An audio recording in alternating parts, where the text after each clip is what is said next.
오늘 우리에게 주시는 하나님 말씀은 이사야 9장 1절에서 7절까지의 말씀입니다. 전에 고통받던 자들에게는 흑암이 없으리오다.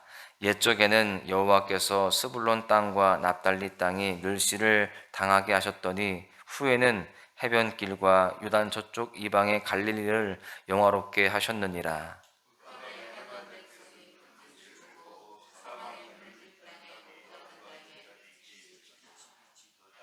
주께서 이 나라를 창성하게 하시며 그 즐거움을 더하게 하셨으므로 추수하는 즐거움과 탈취물을 나눌 때의 즐거움 같이 그들이 주 앞에서 즐거워하오니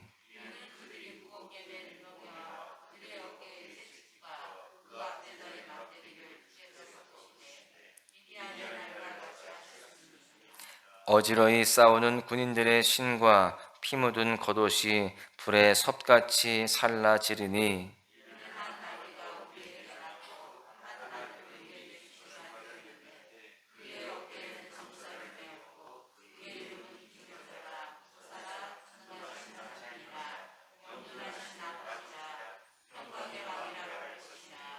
그 정사와 평강의 더함이 무궁하며 또 다윗의 왕좌와 그의 나라에 군림하여 그 나라를 굳게 세우고 지금 이후로 영원히 정의와 공의로 그것을 보존하실 것이라. 만군의 여호와의 열심히 이를 이루시리라. 아멘. 짙은 어두움을 경험해 보신 적이 있을 겁니다. 모든 빛이 다 사라지고 철저한 어둠만 남게 되었을 때는요, 눈앞에 있는 어떤 사물도 보이지 않습니다. 그렇게 보이지 않는다는 사실은 우리로 하여금 두려움을 품게 만들죠. 마치 내 발 앞에 낭떠러지가 있는 것처럼 어둠 앞에 인간은요, 무력함을 경험할 수밖에 없습니다. 그러나 그러한 어둠 속에서 작은 촛불 하나가 밝혀지게 될 때 어둠이 사라지고 환하게 밝아짐을 보게 됩니다. 빛이 있는 곳에는요, 어두움이 존재하지 않습니다. 어둠이 사라지고 빛이 임하게 될 때 내가 그토록 두려워하던 모든 것의 정체가 드러나게 되어지고요, 결국 그 두려움들은 사라지게 되는 것입니다. 오늘 본문은요, 참 빛으로 오신 예수 그리스도로 말미암아 어둠의 권세가 사라지고 기쁨이 찾아옴을 예언하고 있는 장면입니다. 오늘 말씀을 통해서 깨달을 수 있는 것은 첫 번째로 예수 그리스도로 말미암아 흑암이 사라지고 빛이 비치게 된다라고 하는 사실입니다. 오늘 본문 앞에는요, 하나님을 신뢰하지 못하는 자들을 향한 심판의 내용이 나옵니다. 이렇게 심판의 메시지를 전한 이사야 선지자는요, 이제 본문의 메시지를 통해서 흑암과 고통을 벗어나서 기쁨과 영광의 상황으로 가는 전환점을 말씀하고 있습니다. 어둠에 갇혀있던 자들에게 빛이 임하는 날이 온다는 것을 예언하고 있는 것이죠.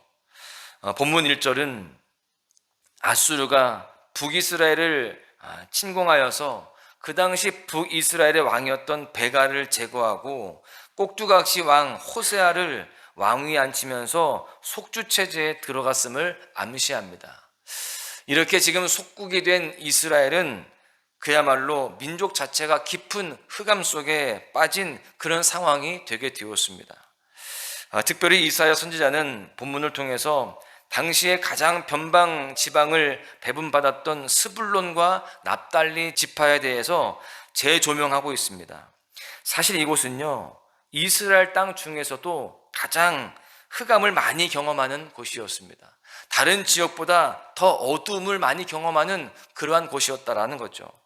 이곳은 갈릴리 호수와 기옥한 땅을 가지고 있었지만 이곳은 이스라엘의 북쪽에 위치한 지역이어서 이방인들의 거주지였고요, 전쟁에 나게 되면 북쪽에서 내려오는 그 아수르와 같은 강대국들이 이 지역을 가장 먼저 공격하고 약탈해서 고통을 주곤 했습니다. 그렇게 북이스라엘 내에서도 크게 주목받지 못하는 지역이 바로 이 지역이었어요. 게다가 아수르가 북이스라엘을 속국으로 만드니까요, 많은 이방인들이 몰려와서 그 지역에서 살게 되었습니다. 그래서 이곳은 이스라엘의 고유 영토라기보다는 이방인의 땅으로 여겨지는 그러한 분위기였다는 것입니다. 그래서 이곳은 다른 어떤 지역보다 어둠이 많이 깔린 그런 지역이었어요. 그런데 이제 하나님께서는 전에 고통받던 자들에게는 흑암이 없을 것이다 라고 말씀하십니다. 도리어 해변길과 요단 저쪽 이방의 갈릴리를 영화롭게 하시겠다라고 선포하세요. 그렇게 하나님께서는요, 그 흑암에 있던 그 땅을 구원하셔서 하나님의 영광을 드러내신다라는 것입니다. 이렇게 흑암에서 구원하시는 하나님의 구원은 그동안의 이스라엘 역사를 통해서 찾아볼 수가 있습니다. 이미 이스라엘 역사 가운데에 이러한 구원의 역사가 있었다는 것을 오늘 본문에서 언급을 하고 있어요. 4절에 보시면 그들이 무겁게 맨 멍에와 그들의 어깨의 채찍과 그 압제자의 막대기를 주께서 꺾으시되 라고 말씀합니다. 이 말씀은요, 이스라엘이 애굽에서 노예 생활을 할 때를 말하는 것입니다. 그때에도 그들은 흑암에 살았지만 하나님께서 그들을 억압에서 구원해 내셨다는 겁니다.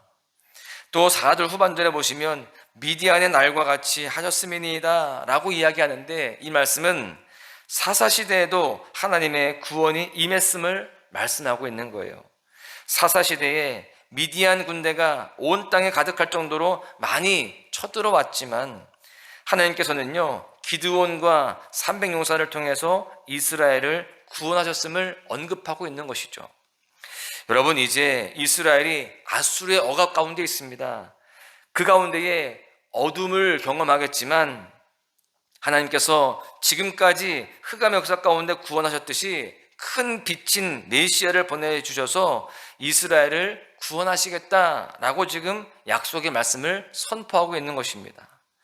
여러분, 그렇습니다. 하나님은 이스라엘을 영화롭게 하실 것이고요, 모든 이스라엘 지파에게 은혜의 큰 빛이 비치게 될 것입니다.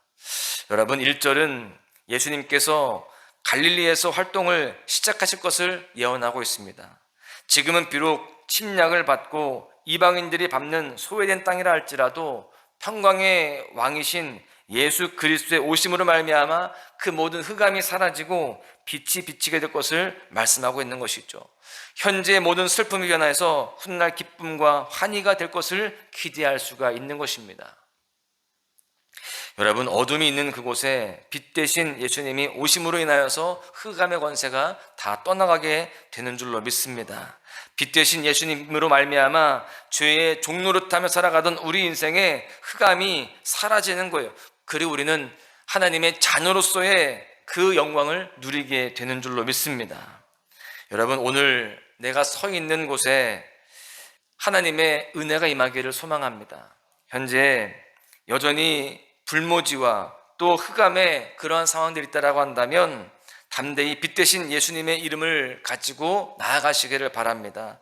그럴 때 내가 있는 그 어떤 곳이든 그 영광의 빛이 비춤으로 말미암아 놀라운 기쁨으로 가득하게 되어지는 기적의 역사가 있게 될 줄로 믿습니다. 여러분, 그렇습니다. 오늘 말씀을 통해서 깨달을 수 있는 두 번째 교훈은 예수 그리스도로 말미암아 즐거움이 가득하게 된다라고 하는 사실입니다. 예수 그리스도로 인하여서 참된 빛이 비치게 되면 그곳에는 즐거움과 참 기쁨이 넘치게 된다는 사실이죠. 본문 3절에 보시면 큰 기쁨이 임했음을 말씀하고 있습니다. 본문은 이러한 기쁨을요, 농부가 곡식을 거둘 때의 기쁨, 또 군인이 전리품을 나눌 때의 기쁨으로 그렇게 은유적 표현을 하고 있습니다. 주님으로 말미암아 모든 기쁨이 주어지게 된다라고 하는 사실이에요. 이스라엘 평원에서 기드온이 미디안 군대를 물리침과 같이 하나님께서는요, 아수르의 압제와 억압에서 이스라엘을 해방시켜 주실 것이기 때문에 그들은 기뻐할 수 있는 것입니다. 침략자의 군화와 피 묻은 옷이 불에 타 없어짐과 같이 그들의 침략자인 아수르가 패하여서 돌아가게 하실 것을 기대하기 때문에 기뻐할 수 있다라고 말씀합니다. 여러분, 마침내 이 모든 일들을 행하시는 하나님의 아들 예수 그리스도께서 평강의 왕으로 오심으로 말미암아 참 평화와 기쁨이 그들 안에 가득하게 될 것을 이야기합니다. 여러분, 성경은 평강의 왕으로 오시는 예수 그리스도에 대해서 6절에 다음과 같이 말씀합니다. 이는 한 아기가 우리에게서 낳고 한 아들을 우리에게 주신 바 되었는데 그의 어깨에는 정사를 메었고 그의 이름은 기묘자라 모사라 전능하신 하나님이라 영존하시는 아버지라 평강의 왕이라 할 것임이니라. 여러분, 예수님에 대해서 이렇게 표현합니다. 기묘자, 즉 놀라운 분이라는 겁니다. 그리고 조언자라고 풀이할 수 있는 모사라고 그렇게 이야기합니다. 그리고 전능하신 하나님, 영존하시는 아버지, 평강의 왕으로 지금 높이고 있습니다. 여러분, 더 나아가서 7절을 통해서 밝은 빛을 던져줄 왕위를 계승하는 하나님의 아들은 예수 그리스도는 다윗의 왕조의 계승자임을 밝히고 있습니다. 여러분, 그 예수 그리스도를 통해서 참 평화와 기쁨을 누릴 수 있게 된다는 것을 이야기합니다. 여러분, 이 사실은 오늘날 우리에게도 동일한 복음의 메시지인 줄로 믿습니다. 우리 인생에 아무리 흑암이 있다 할지라도 하나님은 우리에게 평화의 왕으로 여전히 임하셔서 참 기쁨과 소망을 허락하시는 줄로 믿습니다. 결론의 말씀을 드립니다. 평강의 왕 되신 예수 그리스도로 말미암아 흑암의 권세가 사라지고 빛이 임했습니다. 예수님이 오심으로 인하여서 우리는 빛에 거하게 되었어요. 참된 평강과 기쁨을 소유한 하나님의 그 자녀요, 백성된 삶을 누리며 살게 되었습니다. 이것이 우리 인생의 최고의 기쁨이며 행복임을 기억하시기를 바랍니다. 혹시 내 인생 가운데 흑암의 문제가 있다 할지라도, 오늘 내 상황과 환경이 여전히 막막하다 할지라도 참 빛 되신 예수님을 내 마음에 모시고 그분과 동행하는 인생을 살아가시기를 바랍니다. 그럴 때 반드시 우리의 삶에 회복과 승리의 역사가 있게 될 줄로 믿습니다. 지금 우리는 메시아로 이 땅에 오신 아기 예수님의 탄생을 기념하는 그런 때에 있습니다. 본문 7절 하반절에 보시면 만군의 여호와의 열심히 이를 이루시리라 라고 되어 있습니다. 우리는 예수님의 탄생을 보면서 하나님의 열심을 보아야 할 것입니다. 나를 죄의 흑암 속에서 구원하시고 하나님의 평강과 공의로 그렇게 이끌으시는 그 하나님의 열심을 우리가 보아야 된다라는 것이죠. 그리고 이제 우리도요, 열심을 가져야 됩니다. 예수 그리스도를 나의 생명의 빛임을 고백하며 더욱더 그 예수님과 가까이 하고자 열심을 내어야 되고요, 그 복음의 빛을, 그 은혜의 빛을 나에게서만 멈추는 것이 아니라 다른 사람들에게까지 비추기 위해서 우리도 그 열심을 내어서 복음의 빛을 온 열방 가운데에 그렇게 선포하고 증거할 수 있는 그런 삶이 되어야 할 줄로 믿습니다.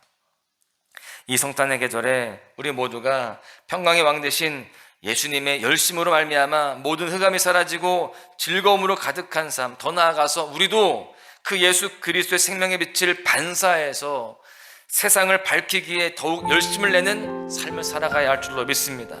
그 가운데에 참된 평강의 삶을 누리고요, 또 그 가운데에 참된 은혜의 삶을 누리시기를 주님의 이름으로 간절히 축원합니다. 크리스마스에는 축복을, 크리스마스에는 사랑을, 주님과 만나는 그날을 기억할게요.